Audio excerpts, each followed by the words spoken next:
Uh, there is a fear in them, and in their entire generation, people who are between 20 and 26 now, there's a fear that they will somehow be perpetuating the system, which they see as an evil system. They really want to see it broken. Do you fear what will happen to them when they're a little older, having found they won't break or change that system? Yes, I do. But human beings in extremis, in real trouble, generally respond very well as they become resourceful in situations like that. As you're right, they will not be able to change the system, and the American system will not be broken. I'm sure it will not. Yeah, since I've been over here, a number of people have asked me rather hopefully if the America is about to collapse, and they want something else built on the foundations, as the young people do. But part of the American tragedy now is that we have constructed a collapse-proof government, and nobody should build that sort of thing. When you say that, can you be more explicit? What do you mean? It does not have to respond, and it's so enormously strong and impersonal now that it can't respond. And I think, for instance, the framers of the Constitution envisioned a government which could be overthrown under certain circumstances, and they encouraged the people to think of overthrowing it in case it ever became unjust. But now it is so dependent on machinery. As you must overthrow computers, you must overthrow great machines, institutions rigged like machines, and it can't be done. Do you still, though, when you say I'm an American, does that still ring a bell with you, or kind of make you feel pleased? Yes, I will never leave America, and I'm terribly excited about what's going on now, and the challenge is perfectly wonderful, and the intelligence and bravery of the people is great, I think, is equal to this challenge, and I want to see what's going to happen next.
My country, 'tis of thee, sweet land of liberty, of thee I sing. Land where my fathers died, land of the pilgrim's pride, from every mountainside, let freedom ring. Silvera Gonzalez was killed after dropping his kids off at school. They shot and killed on New Year's Eve Keith Porter Jr., the father of two. Then, in custody, multiple people have died. Geraldo Campos died on January 3rd.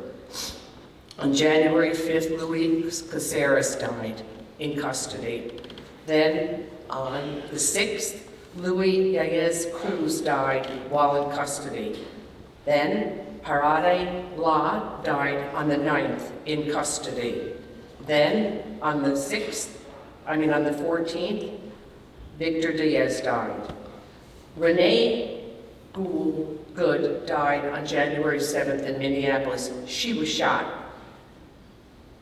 Heber Dominguez died on January 14th. Suspected suicide, we'll never know.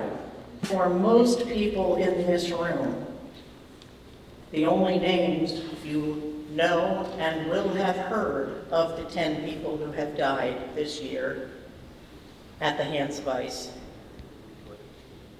are Renee and Alex. And it's not a coincidence, people. They're white people.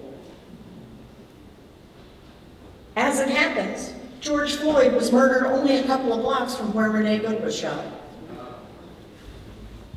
The level of xenophobia and the level of anti-black and brown racism in our country is another thing that's not going to go away if we ignore it. We have to begin to acknowledge and confess time to move differently.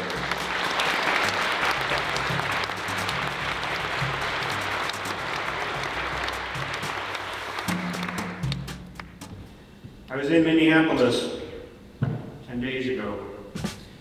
And they taught me a song to sing on the streets. No one is getting left behind this time. No one is getting left behind. No one is getting left behind this time. We get there together, we never get there at all. We get there together, we'll never get there at all. We get there together, we never get there at all.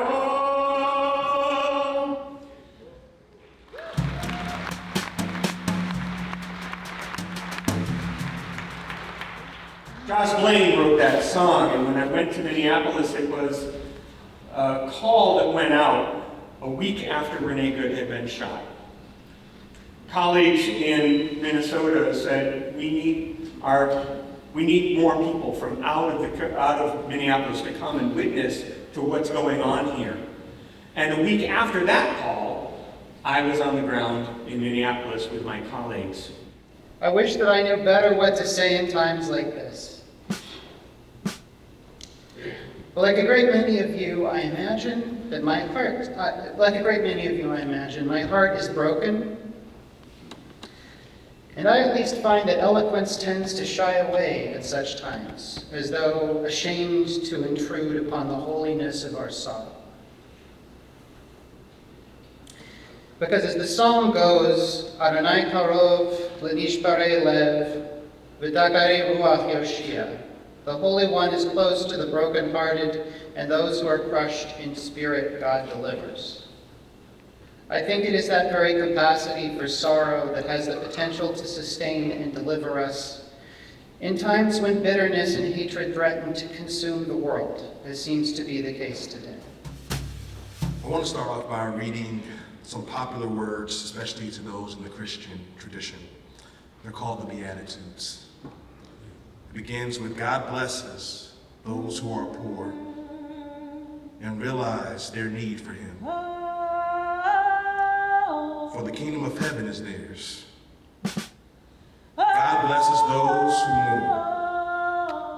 for they will be comforted. God blesses those who are humble, for they will inherit the whole earth. God blesses those who are merciful, for they will be shown mercy. God blesses those who hunger and thirst for justice, for they shall be satisfied. God blesses those whose hearts are pure, for they shall see God. God blesses those who work for peace, for they will be called the children of God.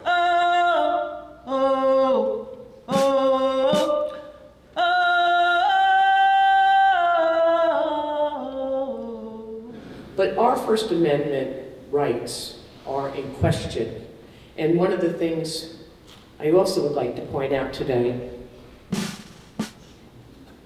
is 2 more people of color have been arrested, and they are journalists. And there is only one profession in the Constitution that's protected, and it is the freedom of the press. So, hold up.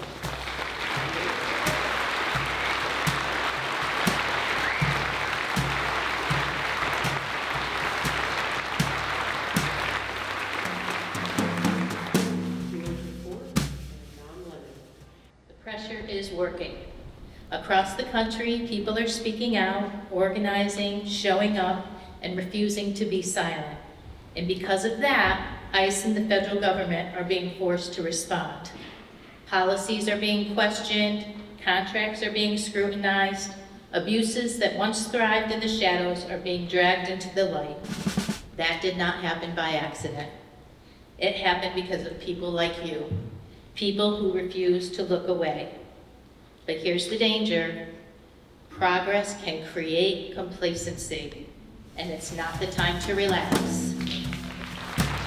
If you want to know where hope is right now, look around at all the people in this room, at all the people that have done the work of taking care of the people who have so little and so little hope. We are immensely grateful to everybody who helped, and I wish I could give you a roster of that, but all I can say is, number one, let's make sure that what is happening in Minneapolis ends now.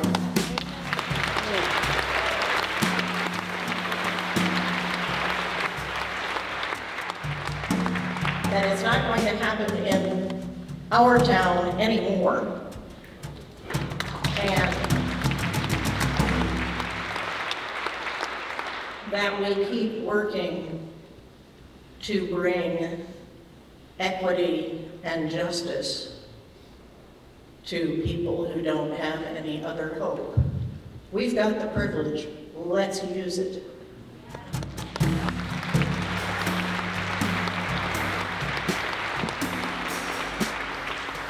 I showed up to the airport where there was a red action and a green action. The local clergy were in the red action risking arrest, and the rest of us were called there to be witness and to amplify what's going on when we get back home.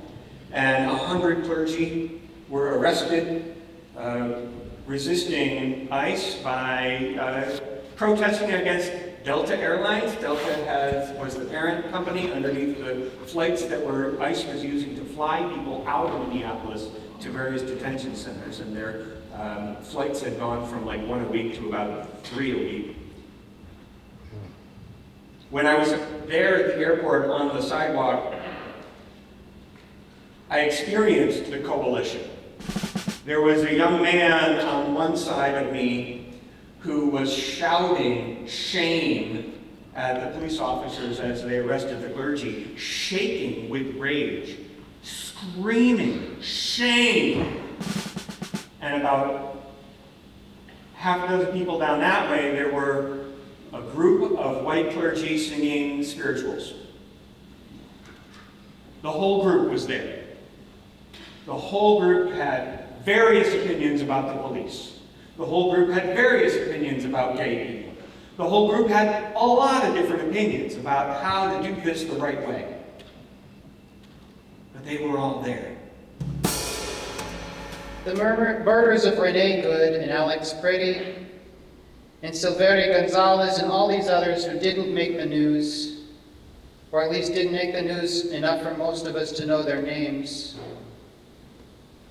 These are crimes. But even more than that, in a nation built on a history of genocide and slavery, the very existence of an agency like ICE as part of our government is a crime. We've been living under the shadow of that crime for 22 years. I have been alive to witness that crime since its inception, and with God's help, I pray that I will be alive to see it end.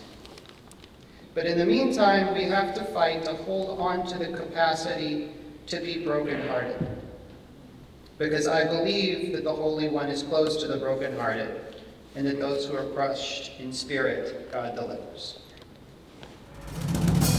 Author James Baldwin said this: to be a Negro in this country and to be relatively conscious is to be in a stage of rage almost all of the time.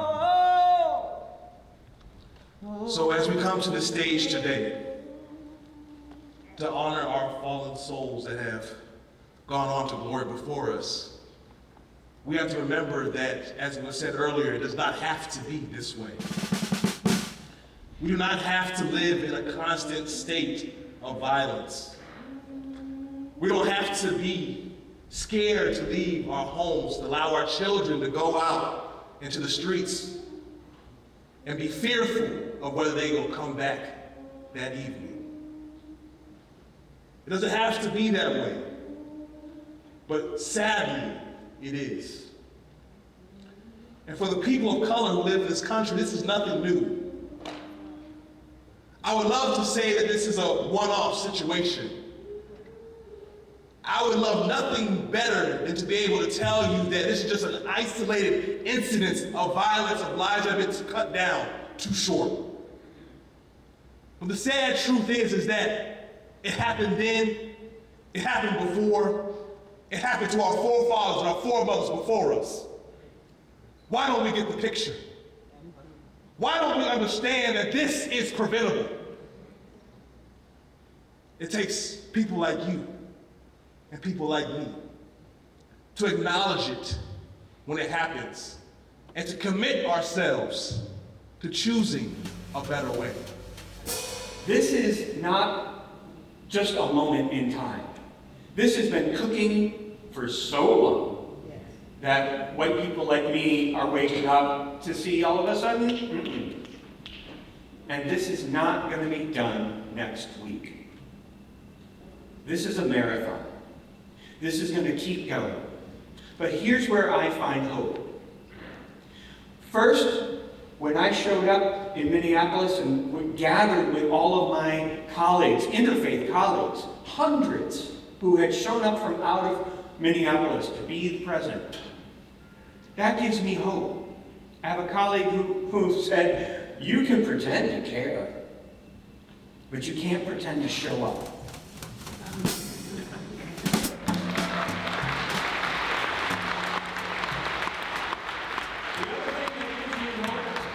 The other thing that gives me hope is that fascism is weak. It is a weak ideology that is dependent on control, constant control, and it really deeply relies on our fear for it to be working. And let me tell you what I'm seeing: panic, cracks. They will not win. I know this.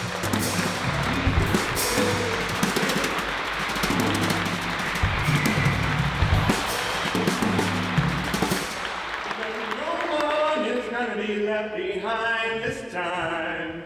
No one is gonna be left behind. No one is gonna be left behind this time. We get there together, we'll never get there at all. We get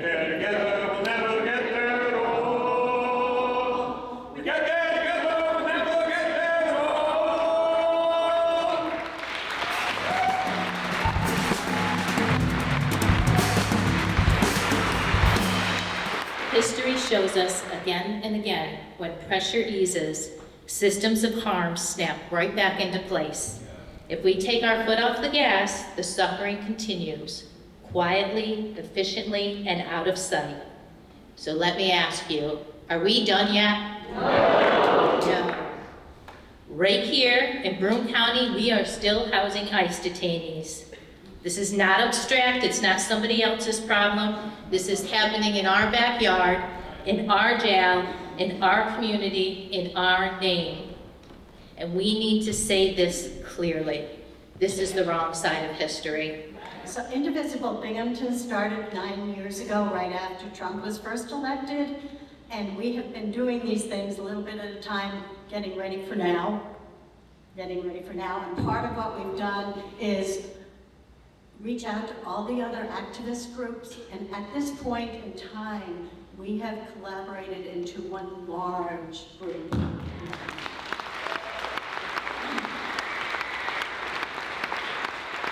One of those groups just started after Trump was elected the second time, and we knew we were going to have problems with immigrants. That's the concerned residents of Greater Binghamton, and they have been working hard. I think it's difficult to try to think about these really big issues going on in our country, right? What can we do? How can we get involved? What can we do practically here?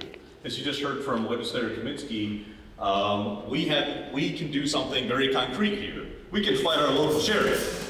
All right.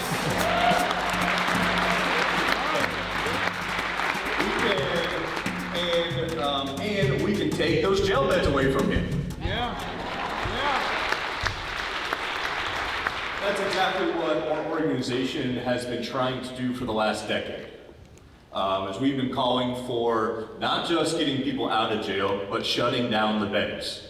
Get rid of the beds. The only reason that they have beds to put ICE detainees in right now is because they were locking up people from Broome County in huge numbers. Broome County, for many, many years, had the highest incarceration rate of any county in New York State. Help us. It's shameful. It's shameful. That's the only reason that we had those beds was because during COVID, the numbers went down. The number of guards we had didn't go down. The number that we spent on the jail didn't go down. So we have the opportunity here to fight our jail, fight the sheriff, and take those damn jail beds away from him. So today I know we gather here in grief, and we stay together at a vigil to honor the lives that are taking, that should still be here, that are important, and that were pretty much cut short. And as we hold ourselves together and allow ourselves to mourn and to say their name out loud, it's very important to know that after this, the question is, now what? Because if I'm really being honest, which I always am, so I'm not going to say that, comfort has never delivered justice. Comfort has never protected us. And comfort has never been moved history forward. Every freedom we have came from people who were willing to be uncomfortable. People who showed up when it was risky, when it was exhausting, and when they just wanted to stay home. Pushing past comfort means more than just posting on social media. It's more than just sharing outrage, more than showing up once and then going back to our life as usual. It means plugging in locally and consistently. It means being in city council meetings, school board meetings, budget hearings, town halls, listening, learning, and raising our voices when decisions are being made that are impacting our lives. We are our communities, and everyone, regardless of status, are our communities, and we protect us. And the sooner everyone in this community understands that and acts like it's true, then we're gonna get somewhere. okay? Fred Akshar is the face of the MAGA ICE forces here in Broome County. He doesn't know it, but when he signed the 287G agreement, he ended his political career.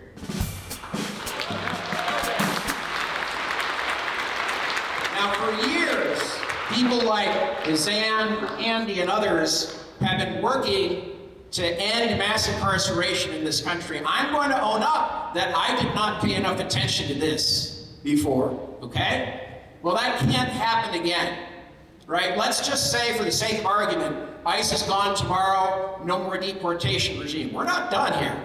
We are not done here. That's good.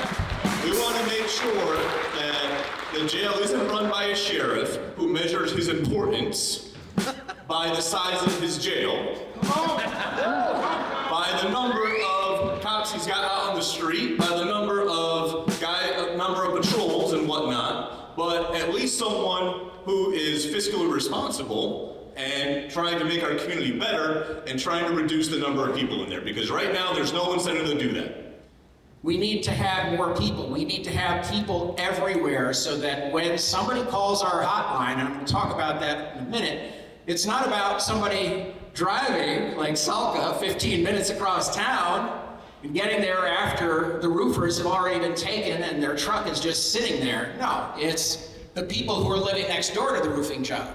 When we allow authoritarianism into our community to lock up the poor people, to lock up black folks in our community, to lock up, we're inviting in this other evil. We have to fight the infrastructure of authoritarianism. And that part of that infrastructure is our jail. We gotta shut it down. Pushing past comfort means speaking up when we see injustice, even when it doesn't directly affect us. Even when we're told to wait our turn, be patient, be polite, or be quiet. I heard that last week on MLK Day. Justice has never come from silence. That's right. Even if you're the only one standing, screaming in front of injustice, do it anyway.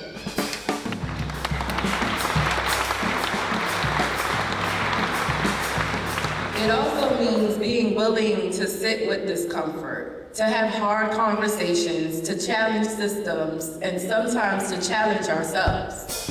Growth doesn't happen in comfort. Accountability doesn't happen in comfort, and liberation does not happen in comfort. We did not get here because people stayed safe and stayed silent. We got here because ordinary people made extraordinary choices to organize, to resist, to demand better, even when it cost them something. So let this visual be more than a moment of grief.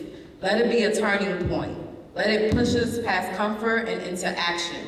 Because honoring those we lost means fighting for the living. And the work doesn't end when the candles go out. It begins when we decide that we won't look away anymore. ICE no nos protege, ICE nos autorizan y ningún sistema que se sosiega en miedo merece de existir. Which means ICE does not protect us. ICE terrorized us, and no system built on fear deserves to exist.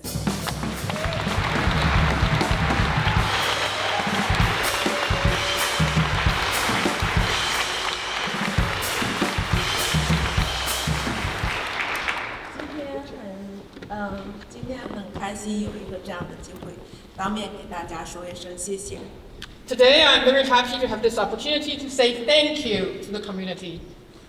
因为我孩子的事情一直让我备受煎熬，然后我这是第3次来这里了。Because of what happened to my child, it's been torturing, and this is my 3rd time in Broome County. 不过就是在1月28号的时候，大庭庇护通过了，谢谢大家这一段时间的支持。We are fortunate that we've learned the asylum has been granted in the hearing on January 28th. So thank you all.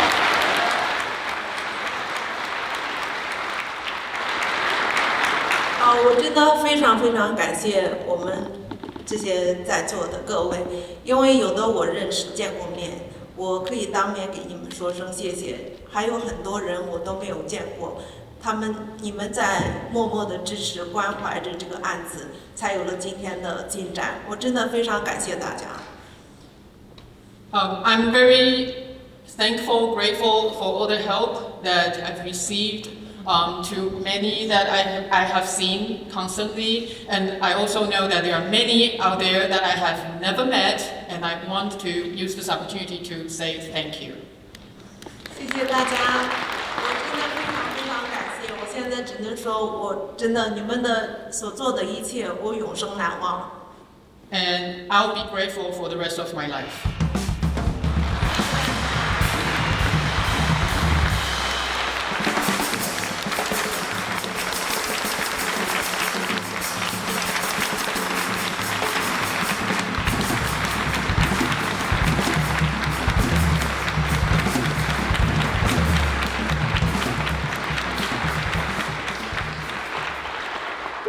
People like you and me, when we see politicians using state violence for their own personal gain, to stand up and say enough is enough.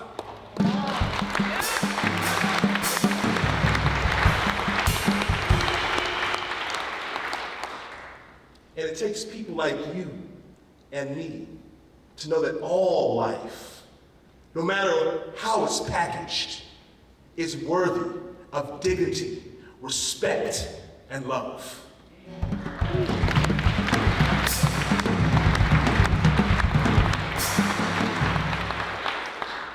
So as the president of the NAACP and also as the pastor of the oldest black church in Binghamton and Broome County, I've committed myself to speaking up when I see racism.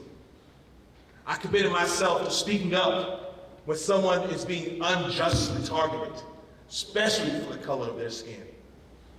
Because if no one will do it, then we'll continue to have these vigils. It's only when people are silent that these things continue to happen. So I encourage you today, as we remember the lives of those that have passed on, to also to commit yourselves to doing things differently.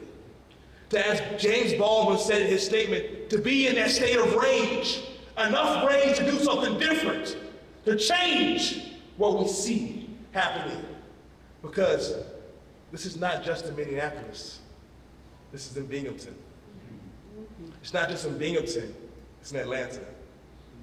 It's not just in Atlanta, it's in Chicago, Houston, LA. It's in the United, divided States of America.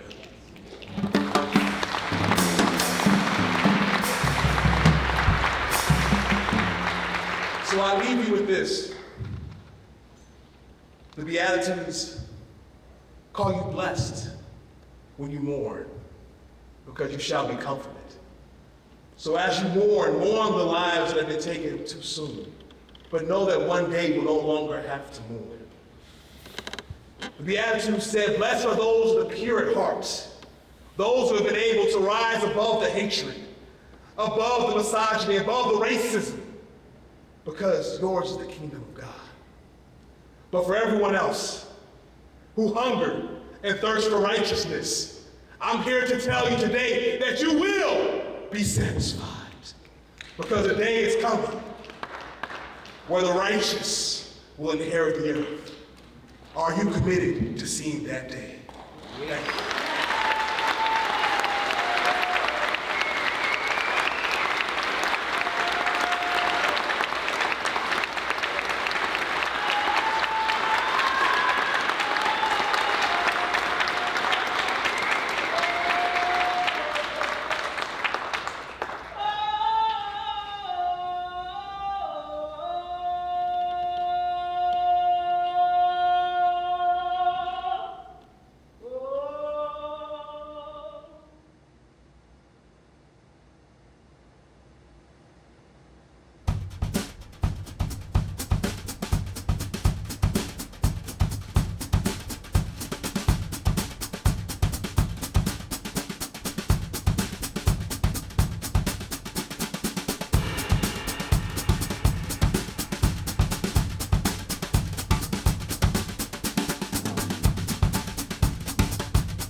Thank you. Ice out! Ice out! Ice out!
What do we do? Stand up, fight back! What do we do? Stand up, fight back! When immigrants are under attack, what do we do? Stand up, fight back! What do we do? Stand up, fight back! What do we do? Stand up, fight back! When immigrants are under attack, what do we do? Stand up, fight back! What do we do? Stand up, fight back! What do we do? Stand up, fight back! When immigrants are under attack, what do we do? Stand up, fight back! What do we do? Stand up, fight back! What do we do? Stand up, fight back! Tell me what democracy looks like. This is what democracy looks like! Tell me what democracy looks like. This is what democracy looks like! Tell me what democracy looks like. This is what democracy looks like! Tell me what democracy looks like. This is what democracy looks like! Tell me what democracy looks like. This is what democracy looks like! Tell me what democracy looks like. This is what democracy looks like! Tell me what democracy looks like. This is what democracy looks like! Tell me what democracy looks like. This is what democracy looks like! Tell me what democracy looks like. This is what democracy looks like! Tell me what democracy looks like. This is what democracy looks like!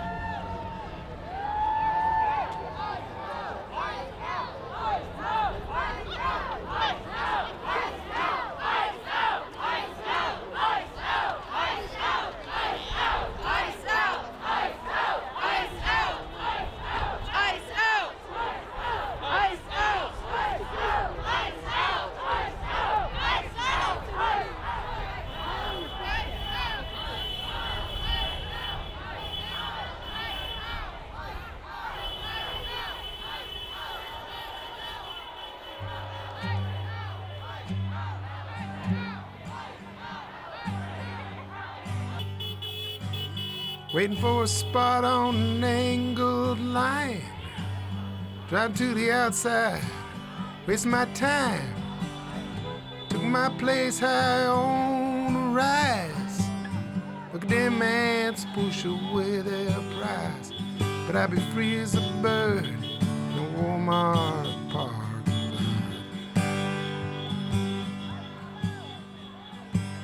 I'm proud to be just who I am. Salute the flag just like Uncle Sam. My Yankee do good without a dime.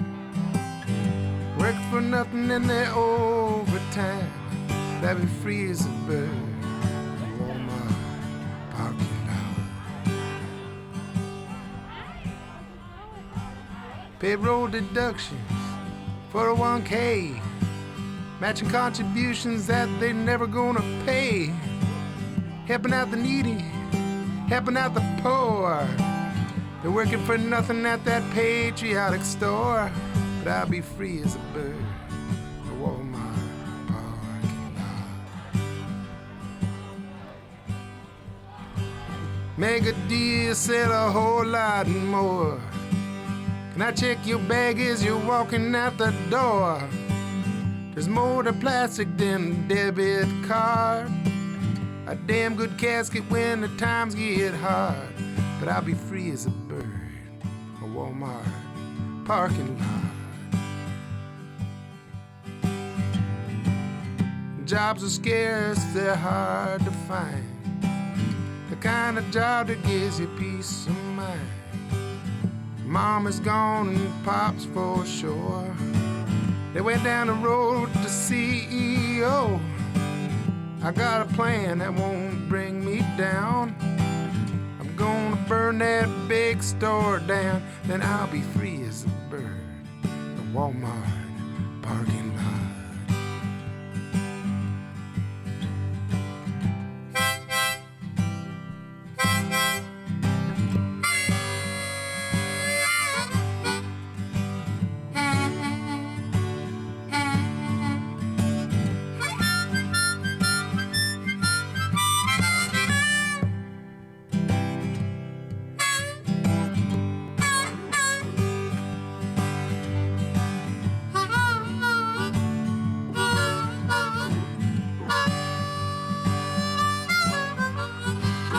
Jobs are scarce, they're hard to find. I'm talking about a job that gives you peace of mind. I got a plan that won't bring me down. I'm gonna burn that big store down, then I'll be free as a bird. The Walmart parking lot. I'll be free as a bird. The Walmart parking lot. I'll be free as a bird, no Walmart parking lot.